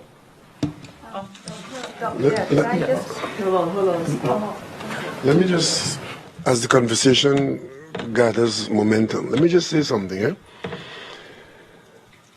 When I say we are all in this together, it simply means that we all have to behave according to the request. As I speak to you now, I've been and I continue to be a troubled parent. My daughter is in ground zero in New York right now. And even if she wants to come home, she cannot come home because we have closed this border for the reasons given. My niece came in from Jamaica almost 14 days ago and has been in total self-quarantine for the last 12 or 13 days. My nephew came in from somewhere in the United States. He went into quarantine. Both of them scared as to what might happen to their mother, who is in the age that is vulnerable. But we have to be responsible. There's no window of exemption because nobody is going to be given a pass because of who you are, where you come from, or who needs to pull a string. It's either we have the borders closed, we have the doors closed, or we have it half open. And that is why those exhortations to do something here for an exemption, open a door here to pass some beer through a window, these are all unnecessaries. We either going to do it and get the result the doctor said we can get, that the Minister of Health is asking for, or we're not going to do it and get the other result. I look at what is happening outside. I've been looking at it for the last 2 months, and frankly, if we reach the stage where all those ventilators are required, it would mean that we have lost this battle. I just wanted to find out, the two recent cases that you mentioned, you said one came from the population of the cruise. Not the two recent, before that. The two recent cases were not linked to that vessel. The last two cases, which would have been case 10 and case 11. I am taking it away from the big group, which is 50. Sorry, so yeah. So it remains that 40 of the 68 are positive. were positive. Yeah. The other positive that I spoke about was also belonging to the vessel. They came into Trinidad a few days prior by aircraft, 2 persons. They were both taken straight from our Port Health unit under strict quarantine to the Cora facility. One of them later developed symptoms, was tested, and turned out to be positive. that person would have belonged to the initial 9 one of the initial 9 that was tested positive. So all the persons who tested positive so far have been at Cora or Cuba. That's right, yeah. Aside from yes, they are at Cora or Cuba at this point. All the persons tested so far. What about the Balandra group? No, all the persons that have tested positive are now at Cora or Cuba. That's correct, yeah. Right, so that those were the only 2 facilities that they went to, Cora and Cuba. No, the other, of the initial 68 that go on to, apart from those, yes, that's correct, yeah. Apart from the group that went to Balandra. Very first patient, who was, I think he's from Switzerland, 52 years old, who we said had been improving. Sure. Could we get like an update on him? And then also the patient number 2, who was really quite badly hit. So, I mean, without giving out too much detail, the patient has been very well since last week. The WHO guideline for discharging someone from a medical institution after having COVID-19, you have to be 7 days without any symptoms. We do 2 tests thereafter. So we do 1 test at day 7 of symptom-free. We do 1 24 hours after that. If you get 2 negatives in a row, 24 hours apart, after having 7 days of no symptoms, we can discharge you home. So we are going to test the first case very soon for his hopefully getting his first negative. If we get the second one, we can discharge him home. Yes, Uvashri. Mr. Prime Minister, with regards to the 19,852 persons who would have come through report as reported by the CMO, but this question goes to you. Given the type of activity that we've been seeing over the past couple of days in terms of persons being responsible, is there any way, I know it's a lot, but is there any way that these persons could be policed or we could ensure that they are sticking to their 14 days, please? The policing that you're calling for, there's some element of persuasion taking place, but it is not logistically feasible to police every household and every individual. Even if you say that is what you're going to do, you know it's not going to be done. It's not logistically feasible, because you could be policing it by knocking on the door to make sure that they're there, to make sure that they say they're going to be there, and then the police goes away, and what happens? If they are irresponsible, as soon as the officer leaves the compound, they go and do what they want. This is a problem, I kept saying from the beginning.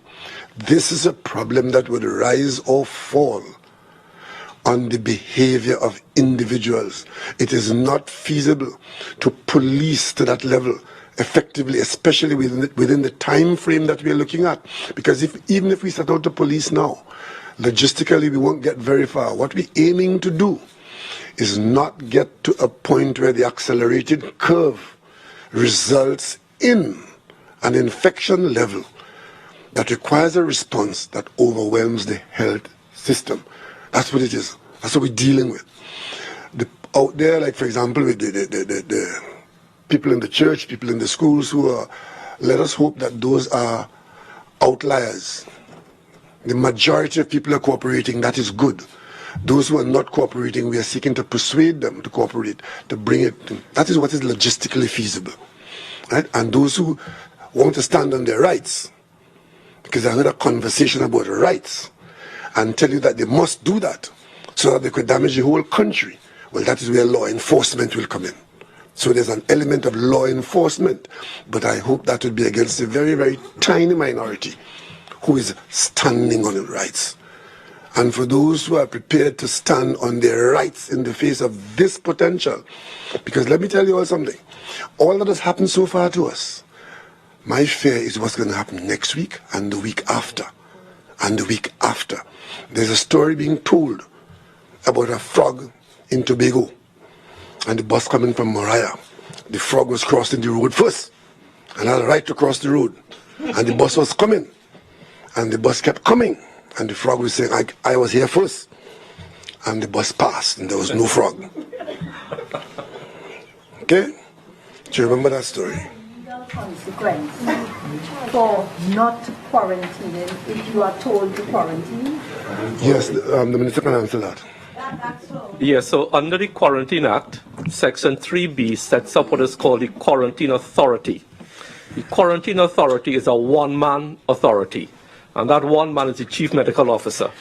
And he has all the rights and privileges to find people under the Quarantine Act, and the Minister of National Security could take it further. Self-isolation.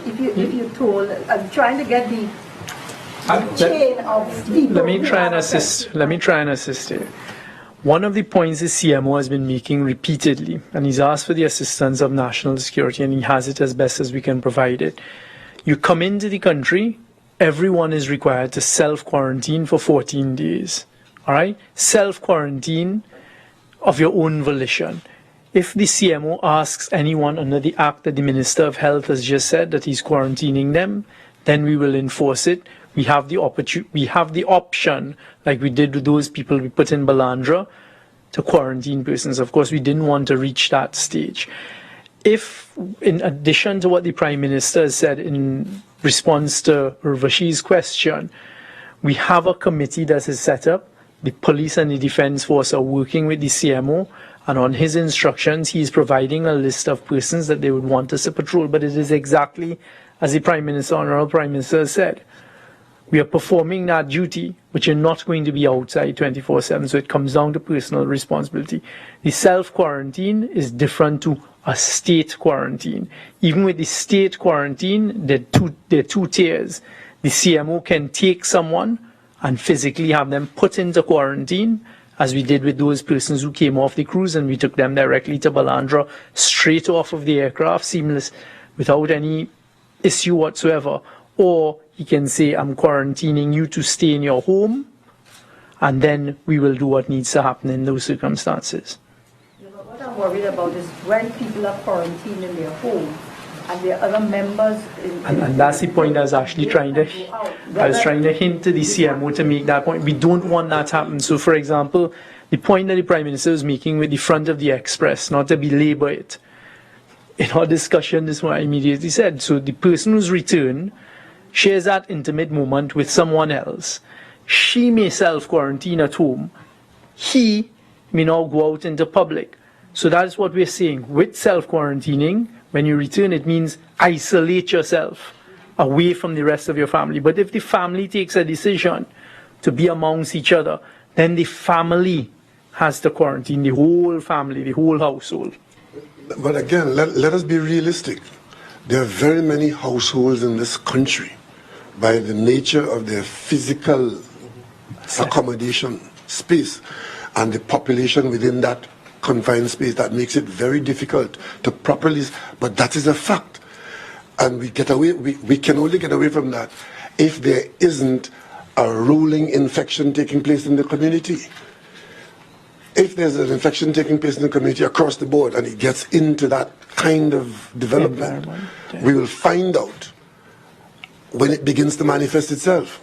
But not everybody in Trinidad and Tobago has a spare room that you could use as an in-house.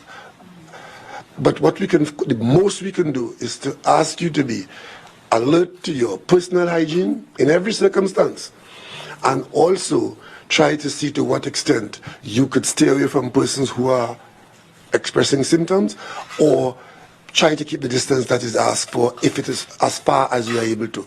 That is why these kinds of things are so challenging, and we cannot guarantee the outcome. I would be fooling you if I would tell you here that we have something in place that will ensure that every citizen stays 6 feet from another citizen and therefore we can't transmit. It is because we know that we can transmit why all the things that we have done are being done and have been done.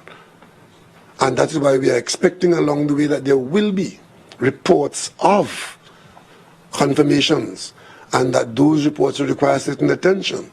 Hopefully the effects will be mild, but if they're not mild and they require further attention, then we will be able to provide that attention. That's what the preparation is all about. This is a rolling number of a situation that is evolving on a daily basis. The curves that we have seen over the weeks and the last month and a half show that as we go towards where we are going now, it's either we're going to climb a very steep curve or we're going to climb a gentle curve, and we are aiming for that gentle curve, which is allow the infections to come to us, do things so that it comes to us in such a way that as it comes we can cope.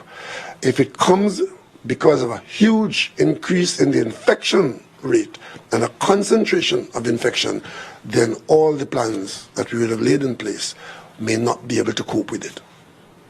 I trust that explains what we're trying to do. Yes.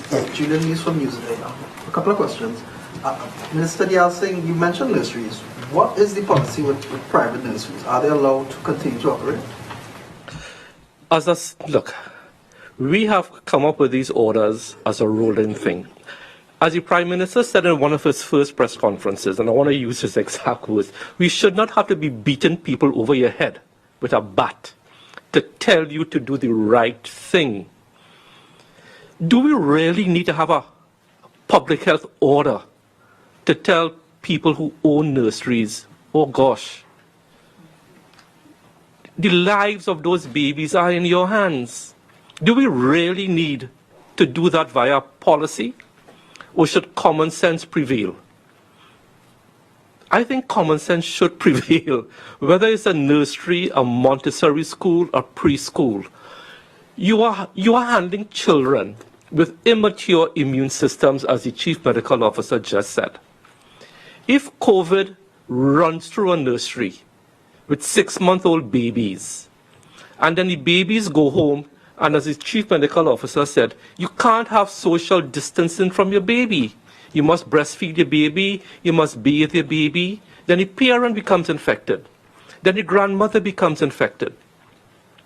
So it should not come down to a law. It should come down to our collective sense of personal responsibility. And that's what the Honorable Prime Minister keeps saying. I hope that answers your question. Mr. Prime Minister, regarding the citizens that are stranded in Margarita, have you yourself or the Minister of National Security reached out to your counterparts in Venezuela to make an exemption to get these people home? I'm sorry.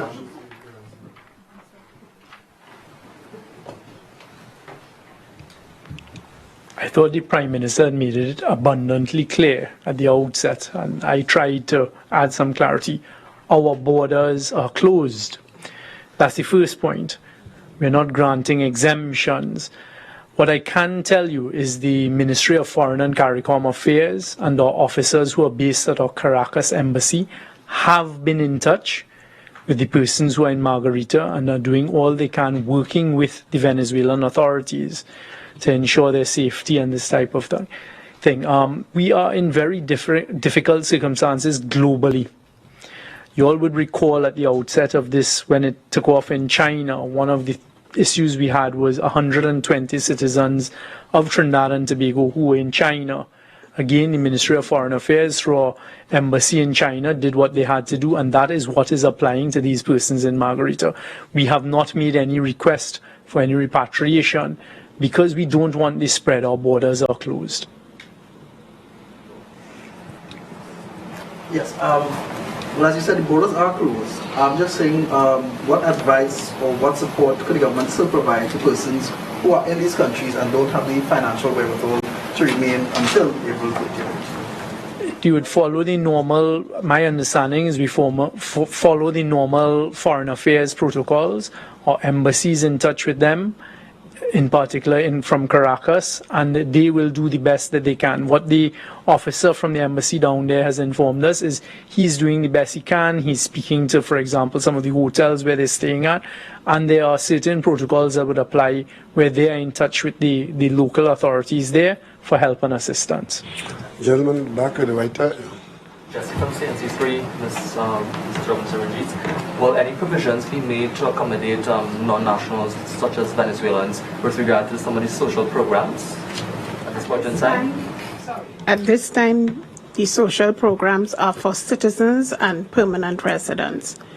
Could I just indicate in answer to Sean's question, just to clarify it a little further, on the school feeding program, we have 79,045 children.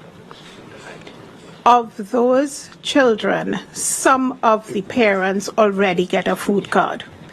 Now, even if we gave all our counselors food cards to give out, that would be 139 councillors, and that would mean each councillor would get in the order of 500, just over 500 food cards to give out. However, by comparing our database with the Ministry of Education's database of children who are on school feeding, we'll be able to tell whether some of those children who get school feeding already have belong to a family that gets a food card. And that will eliminate the ones who already get a food card would not be included in this number that we're now giving out. So we're in the process of doing that.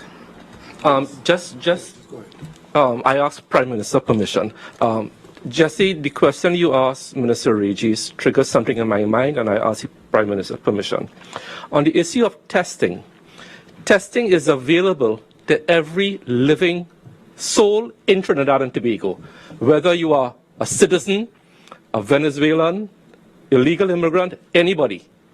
So I want to make that point abundantly clear that anybody who feels they have been exposed to COVID, anybody who feels that they fit the profile, travel history, you have a Venezuelan maid, gardener, and you in a house that has a confirmed case, a secondary case, any living soul in Trinidad and Tobago should feel free, as long as they fit the criteria, to get tested for COVID. I want to make that point abundantly clear. Prime Minister, probably you could answer this question. Has government basically put a cap on the number of people who will be entitled or will be the recipient of the salary relief grant? Is there a number that you all have worked on? Minister of Finance, could you answer that, please?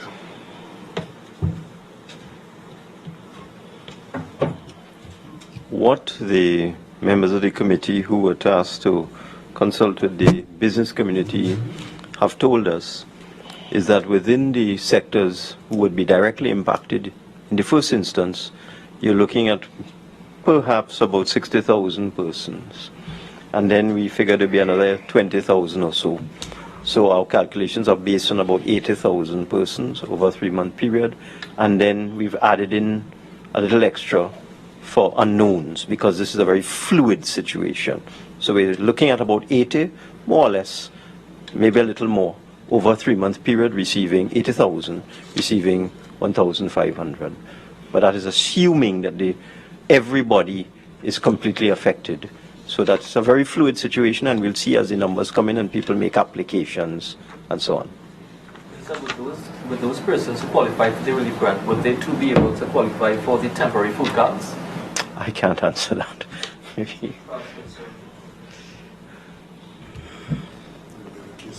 Yeah. It would depend on, in those circumstances, it would be done individually. Yeah. Remember, I just want to repeat the food card, because I think when people hear food card, they hear free for all.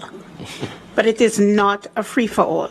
We have clients who already receive a food card, who have a food card in hand. Those persons will get a top-up on their food card for 3 months. We have a second situation where we will be giving temporary food cards to the families of children who currently receive school feeding. But it will be not all the families, but those who are not now receiving a food card. There will also be those persons who have a reduced income, or who have been terminated, or who have been retrenched. They may be eligible for a temporary food card.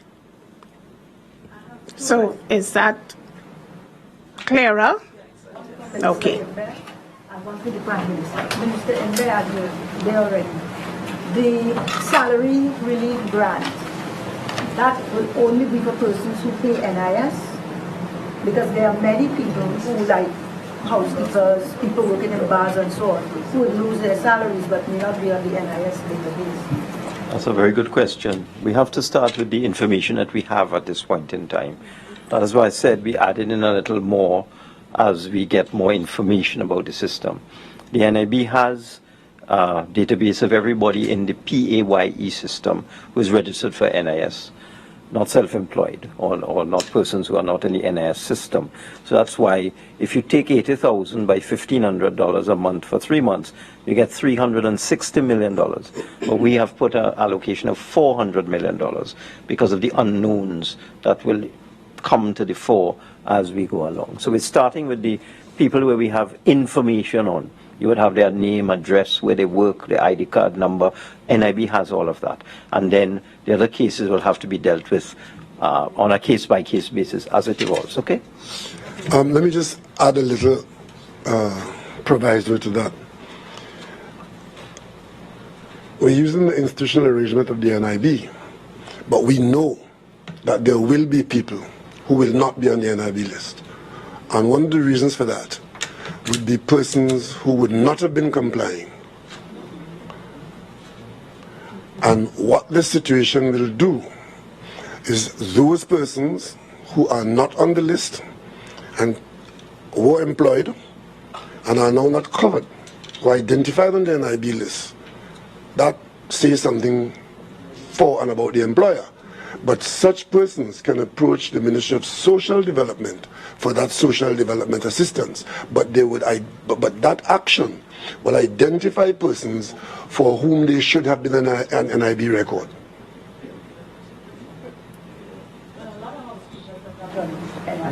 And maybe they should be. They're supposed to be. Just let me intervene here. When I was doing the calculations in terms of social development support, we also put some extra there for that category of persons. Could I just also say that we have alerted ourselves to that possibility in social development.